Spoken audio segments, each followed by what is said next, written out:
Hello friends, ఈ రోజు మీరు మీ ఖర్చులను ఎలా నియంత్రించాలో నేర్చుకుంటారు. తద్వారా మీ వ్యాపారం దాని ఖర్చులను భరించడానికి తగినంత డబ్బు సంపాదించే స్థాయికి త్వరగా చేరుకోగలదు మరియు చివరికి తెలివిగా వృద్ధి చెందుతుంది, దాని విలువను పెంచుతుంది. సరళత కోసం సాఫ్ట్ చాక్లెట్ బార్ మరియు ట్రఫుల్స్ యొక్క ఒక ప్యాక్ను మనం 1 యూనిట్ అని పిలుస్తాం. దీని అమ్మకపు ధర 100 రూపాయలు.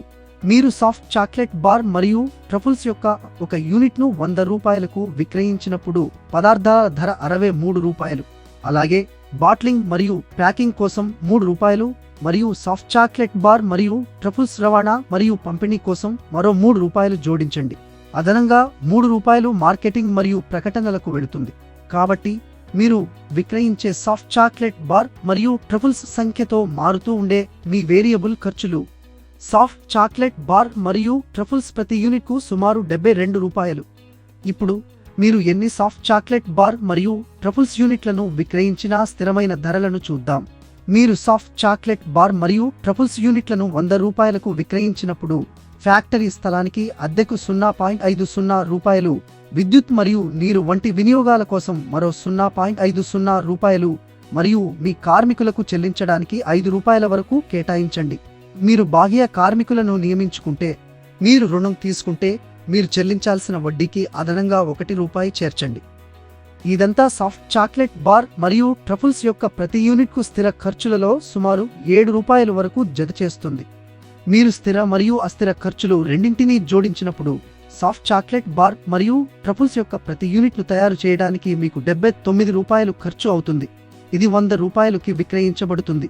అంటే మీరు సాఫ్ట్ చాక్లెట్ బార్ మరియు ట్రఫుల్స్ యొక్క ప్రతి యూనిట్కు 21 రూపాయలు లాభం పొందుతారు. అయితే మీరు పన్నులలో 6 రూపాయలు చెల్లించాల్సి రావచ్చు. కాబట్టి పన్నుల తరువాత మీ లాభం సాఫ్ట్ చాక్లెట్ బార్ మరియు ట్రఫుల్స్కు సుమారు 15 రూపాయలు ఉంటుంది.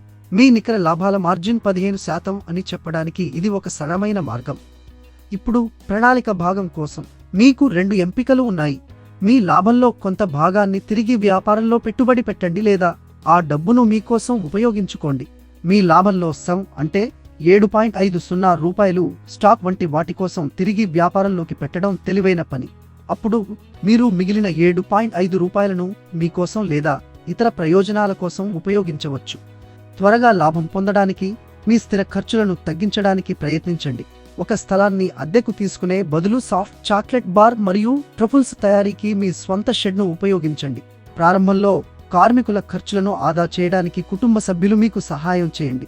రుణాలు తీసుకునే బదులు మీ సొంత డబ్బును ఉపయోగించుకోండి లేదా స్నేహితులు, కుటుంబం మరియు వ్యాపార భాగస్వాముల నుండి సహాయం పొందండి. ఈ విధంగా మీరు క్రమం తప్పకుండా వడ్డీ చెల్లించాల్సిన అవసరం ఉండదు. స్థిర చెల్లింపుకు బదులుగా లాభాలలో వాటాను వారికి అందించండి. మీరు ఈ ఖర్చులను తక్కువగా ఉంచుకుంటే మీరు లాభం పొందడం ప్రారంభించవచ్చు. మీ వినియోగదారులు మీ ఉత్పత్తులను ఇష్టపడినప్పుడు మరియు మీ వ్యాపారం పెరిగినప్పుడు దానిని నడపడానికి మీకు ఎక్కువ డబ్బు అవసరం. మీరు ఎక్కువ మెటీరియల్లను కొనుగోలు చేయాలి, ఎక్కువ ఉత్పత్తులను తయారు చేయాలి మరియు పూర్తయిన వస్తువులకు తగినంత డబ్బు మరియు దుకాణాలకు క్రెడిట్ కలిగి ఉండాలి. ఇక్కడే తగినంత పని మూలధనం ఉండటం ముఖ్యం. ఇది మీ వ్యాపారం ఎదగడానికి సహాయపడుతుంది.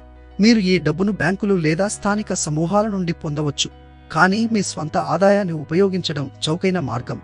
మీ లాభాలలో సగం వ్యాపారంలో ఉంచడం మరియు తిరిగి పెట్టుబడి పెట్టడం ద్వారా మీరు 2 పనులు చేస్తారు. మీకు పని చేయడానికి ఎక్కువ వర్కింగ్ క్యాపిటల్ ఉంటుంది మరియు మీరు మీ వ్యాపారం యొక్క విలువను పెంచుతారు. మీరు తిరిగి పెట్టుబడి పెట్టినప్పుడు మీరు పెద్ద ఆర్డర్లను నిర్వహించవచ్చు మరియు ఎక్కువ స్టాక్ను ఉంచుకోవచ్చు. ఇది మరింత వ్యాపారానికి దారితీస్తుంది.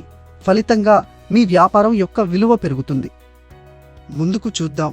మీరు దుకాణాల సంఖ్యను పెంచడం కొనసాగిస్తే మొదటి సంవత్సరం చివరిలో మీ వ్యాపారం విలువ 53 లక్షల నుండి 67 లక్షల వరకు ఉండవచ్చు.